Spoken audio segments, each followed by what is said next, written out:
YouTube, it is I, Sakarma, coming at you with some more early access looks at the Queen of the Crone DLC. Yes, the new DLC that's going to change the game, bro. Rewrite the whole game. It's like a young buck rapper in the 90s coming up on the streets of Brooklyn. He's going to come in and he's going to, rewrite what it means to be a freestyle lyricist. That's what this is going to do, the Queen of the Crone. But, no, I mean, that was maybe a little bit, what's it, not expletive, what's the word I'm looking for? What's that word? Not overindulgent. Fuck it. But yeah, that was maybe a little much. But I think the Queen of the Crone DLC will actually have a profound effect on the meta, and that's something I wanted to show in this game is that the Skaven vs High Elves matchup, which is what we have here. I myself am leading the Averlorn and Alariel the Radiant against the that's not her, that's her handmaiden. Where is she? She's over here on an eagle against the Skaven. And traditionally, this is a very one-sided affair with often the Skaven taking it. I mean, there's Dragon Prince builds that have worked against the Skaven, but more often than not, the Skaven have a pretty decent lead on the High Elves in this match. Have a pretty decent advantage. Hyperbolic, that was the word I was thinking of. Got it.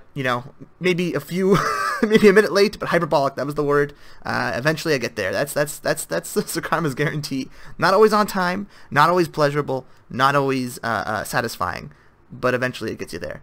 So yeah, and so anyways, back to why it's hard for the High Elves because of the double douche furnace, along with the douche wheel. And Dov, thankfully, was he provided the exact reason why this build is the reason why it's difficult. I didn't know he was bringing this. We didn't discuss this beforehand, but this is a very competitive build. You see on ladder a lot with the douche furnaces and the douche wheel, and because High Elves struggle with large, they don't have armor-piercing missiles, or at least they didn't before this update, and they don't really have any anti-large answers. So that's why it was a difficult matchup for them. But again, like as I was saying, this DLC has changed the game somewhat. So let's talk about what's changed.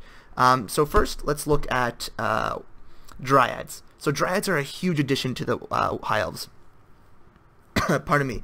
Primarily because they had no cost-effective swordsmen, right? They had no cost-effective unit that could cut through chaff. White Lines of Thrace are garbage. We all know they're garbage. They excel at absolutely nothing, and they fail at almost everything. They're quite a weak unit that need to be heavily buffed to be any sort of competent. But yeah, they're pretty weak. So yeah, and then Spearmen obviously are good at holding, but they're not good at killing. So Dryads fill that nice little niche to be able to just cut through chaff, whether it be zombies or clan rats, and that changes this matchup dramatically, because before they could just swarm you with clan rats, and you have no effective way to cut through them. Obviously, Sword Masters of Hoth is overkill, and the alternative is oh, hello, Void, but I'll have to talk to him later. And then obviously White Lines of Thrace, of course, they're not going to get the job done. And then Spearmen, yeah, okay, won't do it. So that's the problem fighting the Skaven, is they can just overwhelm you with chaff. Dryads help negate that. Another thing that they have now to their on their side is a new bevy of units that can be effective skirmishers. So we have obviously the Sisters of Avalorn with their armor-piercing range damage, which will make them very effective against the douche furnaces and the douche wheel. And then you have these guys, the Shadow Warriors, who are very effective at killing chaff, whether it be in melee with their pretty high stats, 38, 34, 32, or at range with 23 missile damage, 180 range. So these guys are very effective, and they have stock. So another good unit that'll help bolster the High Elf roster. And then last but not least is this unit that I don't think you'll see them in many matchups, but in this one I think you'll encounter them a lot, and that's the Storm Riders, the new Regiment of Renown Lothran Sea Guard. They have anti-large, of course, there's Lothran Sea Guard, but more importantly, they do magic damage. So that means that when they fight Plague Monks, which you might see in this matchup, this will negate that physical resist that Plague Monks have, both in ranged and in melee. And then another huge thing for them, they have immune to psychology. More importantly, they cause fear. And that could be huge when fighting little plague monks. Not to mention they have, that's a physical resist from the Mathlachan or whatever. But they cause fear, which can be huge when fighting the chaff. So I think this is one matchup where they'll be really effective. They'll be able to kill rat ogres. They'll be able to kill chaff and rout them off with that fear mechanic. And of course they can fire while moving forward, so you can even run them forward and they can charge, and they'll help them chase down these gutter runners, who are notoriously difficult to kill and also have that physical resist that will be negated by these guys. So the Storm Riders have a very good niche in this matchup. And of course you have Alariel the Radiant, who's a very good lord. Pretty jack stats. Again, magic attacks that will help negate physical resists. I think these guys have some. No, they don't. They actually have resistance to magic, so that actually makes her kind of weak against them. Yeah, so in this particular matchup, she's not the best, at least against those guys, but of course she has all those heals. Yeah, and then another unit that could be really interesting in this matchup, and I brought these guys, by the way, the Science of Mathland, that's the other regiment around, but they're pretty boring, we know about them already, They provide 12 ward save to all units around them. Sorry, 12 resistance to all units around them when your mana is 50% or more. Anyways, so this the Handmaiden of Everqueen does armor piercing range damage and has an anti-large buff of 35. So that means that when she's fighting large units, she does 72, I want to say 82 rather, melee attack and 395 damage. Again, that's not armor piercing. Only about 150 of it would be armor piercing, but still, she's a pretty jack of all trades, master of none. We've talked about look at me tripping over my own words. But yeah, she's sort of jack of all trades, master of none. But you'll see in this matchup, she actually, I think she can have a place. We'll see how she pans out in the meta. Right now, I'm not too convinced, but we'll see. Anyways, that's what I brought. And of course, a bolt thrower just to distract them. And then, the other units, some spearmen and dryads. But I think dryads are a huge pick. Dov over here brought Knight Riders, Gunner Runners. Let's start the match. Knight Riders, Gunner Runners. And then a couple of laser cannons on their flank, alongside with this double douche hammer and the douche wheel. So, and he brought a Warlock Engineer. So yeah, these guys they have a suck off effect similar to the Fae. So when they're mucked up in battle, they'll drain all the infantry around them. Obviously, Whirlwind cannons are good for killing Cav, which you can expect because Skaven generally struggle against Cav. And then you have the douche furnaces that will just decimate infantry. So this is a very competitive build from the Skaven. Could it be improved in certain ways? Sure, but it's something that I would think that would perform pretty well against the old Wood Elves or old High Elves. He even has Howling Warp Gale to lock down dragons for you to bring them. So yeah, very, very difficult. As you can see, he's firing at the Eagle Claw Bolt Thrower, but the Eagle Claw Bolt Thrower just generally is a way more cost-effective trade with these Warp Lightning Cannons. I mean, he's got 2,000 or 2,200 worth of spend firing at 700, so all these guys are advancing unimpeded, and he's done a lot of damage, but we're doing a little bit of damage back. And it's allowing my my Silver Helms to sort of not die, because otherwise, if these were firing at Silver Helms, they would be largely wiped out by now. At least half the unit probably, or at least a third rather, would be gone. So this is, it's always a good little investment to prevent them from wiping out your forces before we're going to get there. So as you can see, we're moving into them. We can fire while moving. All these units can. These guys can fire while moving. These guys can fire while moving. And these women, the Sister of Avalon cannot, but that's not what they're here for. So we're going to be able to do some serious damage to these guys on that first rally, or first volley rather. We get a nice charge in from the Silver Helms, putting them down. On the other flank, we are charging in also with our Silver Helms, just trying to get damage done on these expensive units. And then our front lines, I'm trying to make them meet naturally, because we can cut their chaff faster than they can. So we get a nice charge in. The douche wheel is doing what the douche wheel do, which is kill Cav, which is so frustrating. I don't know why it's so good against Cav. It should not be, but it's a single instantly model, which generally is the terror of Cav in the Warhammer meta. But yeah, it's doing what it needs to do. Alariel, who it's worth noting, is no joke in melee. At 45 and 55, she's pretty tanky, and then I think she has a base physical resist of, I don't know exactly what, but let's check it out. She has a base physical resist. That's from the Mathel hand. She has 15% missile resistance, so she's not a joke. And she has a bunch of other abilities. Obviously, she can heal herself. She has those bound healing spells. I brought her with Foz Protection, Earthblood, and Arcanum Forging. Arcanum Forging we'll examine a little bit later in the game, but I don't think it was the greatest pick, especially considering they have 25% magic resistance. And yeah, so it's good just to look at Alariel. She's a very good lord, but we'll talk about her later in probably another video. We'll go more in depth on what Alariel can do and what she can't do. But yeah, this is more just about the meta matchup between these two factions. So over here, he's sort of pinned down my Silver Helms with some Clan Route Spears, but they're not really much of a danger. And I'm trying to get these laser beams. I do tell them to charge, but they get pulled back, and I tell them to charge again. So they're trying to make their way. These guys are routing. I don't know why. They're surrounded by leadership, and they're winning in the battle. And they have more than half their troops and more than half their life. I don't know why they were even scared in the first place, but we're doing some damage to these Doom Wheels, and we're taking this thing down. He tried to kill my Bolt Thrower, but we have one bolt firing, and we're going to start doing some damage. And meanwhile, we are doing some serious damage on these douche furnaces. We're just firing in with both these units. We're very, very high-class archers, and they're just whittling them down so quickly. So that is something they desperately needed. Neither of these guys even have armor piercing, but it's just going through. I don't know how it's doing so much damage, because maybe the high damage rating on their missiles. One thing to note is that I keep telling her to fire them, but I think they had them on stand your ground so they won't chase. The problem is that when the douche furnace fights, it is so wonky in its animation that it was in range, so they started firing, and then it attacked out of range, and they just would pursue it. So that's, I don't know. I mean, that's just a little frustrating, kind of like, not a bug, I would say, but kind of like I mean, I told them to attack, not to follow them and attack, but attack, so maybe I should have put them up. But yeah, they should be firing in there, and we'll see how much damage they can do later on. Over here, I cast Illyria's Bound spell to try and bolster these Dryads. Again, I don't know why they're fleeing. We're winning in battle. And I guess the terror mechanic, but yeah, it must be the terror, because they have tons of health and we're winning in battle, and this guy's going down. But yeah, as you can see, our skirmishers are doing exactly what I wanted them to do. These over here, I'm telling them to go in range, and they're going to fight their laser beams and just go pew pew pew, and just do a lot of damage every bolt that hits. I mean, they do have that magic resistance, but still, it is doing a good job.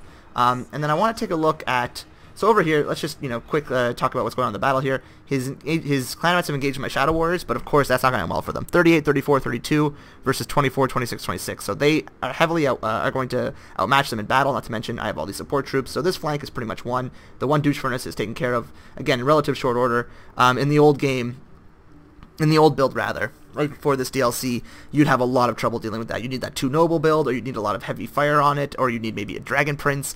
But even then, Dragon Princes weren't the greatest against them. They were of terror in the night. So that just shows you how much more effective Wood Elves are, or sorry, High Elves now are at killing douche furnaces. I call them sometimes I call them the Wood Elves now because they're green and they're skirmishy. So it's yeah, they've got a little Wood Elf flavor here. So Dov's caught my Wild Riders over here, but he's dragged the Warlock Engineer, which I'm fine with. Let them fight over there. That's a very important unit for them. I am trying to get the Handmaiden Everqueen, who does have armor-piercing missiles and anti-large, to get more fights against this guy, but I don't know. She got mucked up by chaff, and her missiles weren't doing too much damage, and yeah, she just wasn't the greatest. You'll see a couple times I get her in here. He is getting Arcane and Forged, which does about 500 damage, I learned, which is decent, but not great for the amount of cost. Maybe it was 400 damage, but yeah, I keep trying to get her to fight this guy, but she gets caught up in chaff. She doesn't have that much mass, and here's a nice charge she gets, and... yeah, pretty lackluster. It's just that lack of armor piercing, I think, that really brings her down. If she had armor piercing, she'd be really good, but maybe too good at that point. But you can see, again, the wonky fucking animation of the douche furnace, doing what it do. But oh my god, that was, like 52 damage. That's awful. But after that, she got some more damage in there. So I don't know. We'll see how she does in the prolonged battle. But she's not taking it down as quick as you'd like. The only good thing is she is a single entity model that can do damage and fire, whereas the nobles are, you have to get them right up close, but.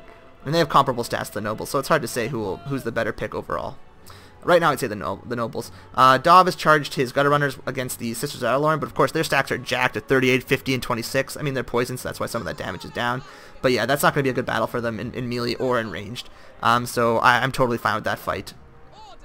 Over here, I'm starting to rout off a lot of his troops. Again, the right flank is totally won on my side.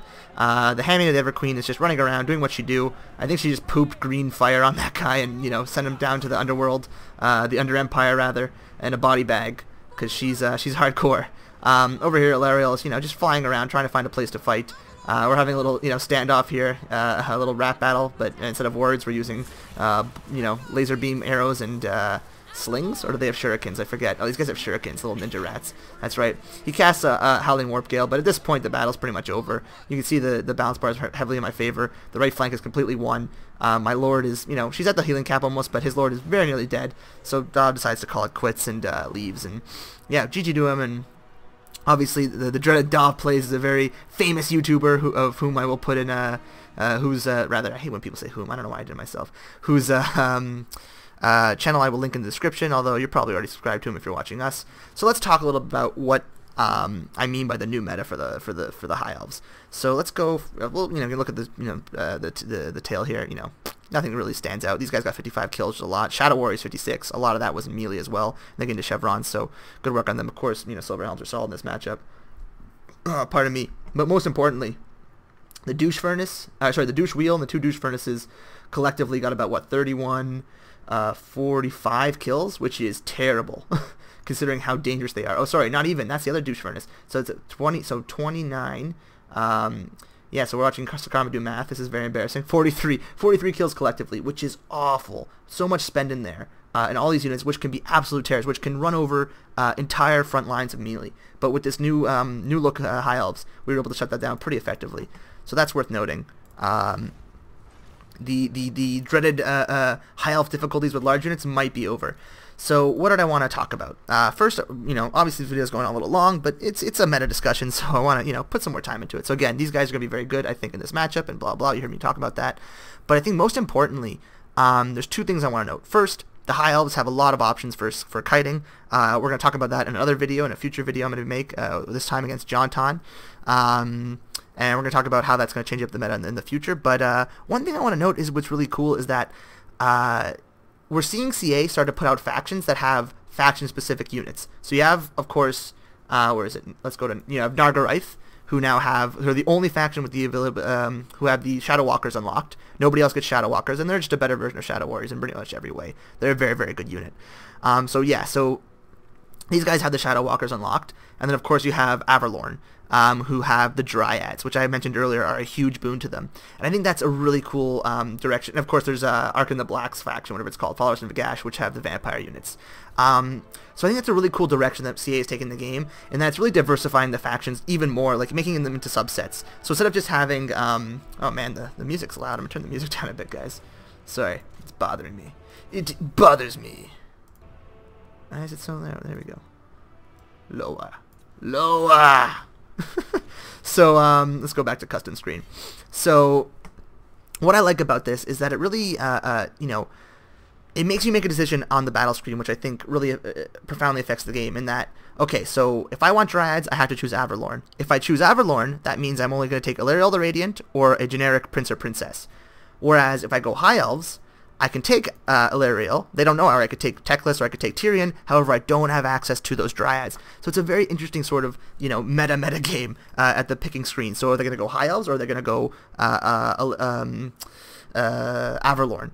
Because obviously there's strengths and weaknesses to both. If you go Averlorn, you can expect Dryads, but you sort of know, you have access to Dryads rather, but you sort of know that there's going to be one of only 3 lords, whereas, you know, High Elves gives you access to all the lords and all the different combinations of builds that you can sort of manifest out of that. But of course, you lose access to the Shadow Walkers and you lose access to the Dryads. So I really like that decision by CA, and I hope they really continue with that moving forward. And I think they're really preparing us for when this is totally conjecture. But I'm just going to, you know, let's do it. Let's spitball. Let's be conspiracy theorists here for a little bit. I think this is preparing us for when Chaos releases, and you're going to have, you know, Slaanesh and Nurgle and Crone, or Khorne rather, and what's the other guy's name? Zinch. You're gonna have all these guys, and they're gonna, you know, probably have similar rosters, but I think you're gonna have like very little, you know, a few units here and there to really differentiate them. And I think that's gonna be very, very cool, and help each unit, you know, sort of create little mini variations in the factions. I mean, if you take Nargothrond, you can expect them to be kitey, which is cool, as they should be. And if you take Averlorn, you can maybe expect Dryads, but almost certainly Illyriel. Just things like that. You know, it's nice. It helps you plan for their army, but also, you know, gives them more access to different units. So it's a nice little addition to the multiplayer sort of meta that CA is making that I really appreciate. And then of course, I mean, you compare that to Middenland, which is basically just like boxing with weighted gloves. I mean, it's like running a race with a broken ankle, whereas Middenland, they just don't have access to Flagellants, and then also a bunch of other units. I don't even, oh, they lost Regents of Renowned, the Altar of Graphites. So yeah, like Middenland is the dumbest faction in that it's just a banner change, and then you lose nerf. It's like just a giant nerf to the Empire, which is already pretty garbage. So yeah, it's really a far cry from where these guys are, is what Averlorn has become, and Followers Nagash and Nagaryth and a bunch of other things like that. So yeah, thanks guys for watching this video. It was a little overlong, but hey, yeah, sometimes longer the better. And but no one's ever said that to me. And with that sad note, I'll see you around the bend.